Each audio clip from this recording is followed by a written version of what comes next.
ዌብ ስኪል እኔ ስሜ ሊዮን ወርቅ ይባላል። የአርት ዩኒቨርሲቲ ሰከንድ ይር ኢንፎርሜሽን ሲስተም ተማሪ ነኝ።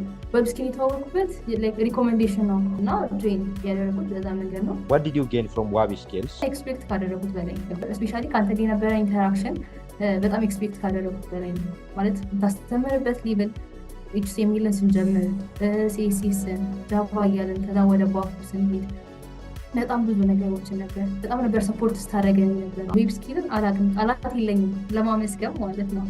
ፓሽኑ ኖሮክ እውቀቱ ሳይኖርክ ግን እውቀት እንዲኖርክ ማለት በሁለት መንገድ እንድትሳል የሚያደርግህ ጥሩ ስኩል ነው። በመሀል ላይ ለምንድን ነው ብዙ ሰው ድሮፕ አውት የሚያደርግ? ስንገባ የምንፈልግ ይመስለናል። ዌብሳይት ዲቨሎፕ ሲደረግ የአካውንት ጉግል አካውንት ስናይ ኦንላይን ሾፒንግ ሞቲቬት ሆነ እንገባና ከዛ ወደ ትምህርቶች ስንገባ የሆነ እንትን ያዝ ያደርጋል እና ያዝ የሚያደርገንን ነገር ፕራክቲስ ማድረግን ይከብደን። ምን አጨናንቀኝ በሚባል ሰበብ የሚወጣ ተማሪ ይኖራል። ፍሮንቱን ካወቀ በኋላ ባኩ ላይ ደግሞ በቃ ፍሮንት ዲቨሎፐር ኮንኪ በቂ ነው ባኩ የሚያደርግልኛል ብሎ የሚወጣ ተማሪ ይኖራል። ለሚመጡት ተማሪዎች ደግሞ ምን ምክር አለሽ? ኢንተረስትድ መሆን አለብን ብዬ አስባለሁ። አንድ ነገር ስንጀምረው ሞቲቬት ስለሆነ ሳይሆን ኢንተረስቱ ስላለን በዚህ መንገድ መቀጠል ፈልጋለሁ ብለን ስላሰብን መሆን አለበት ብዬ አስባለሁ።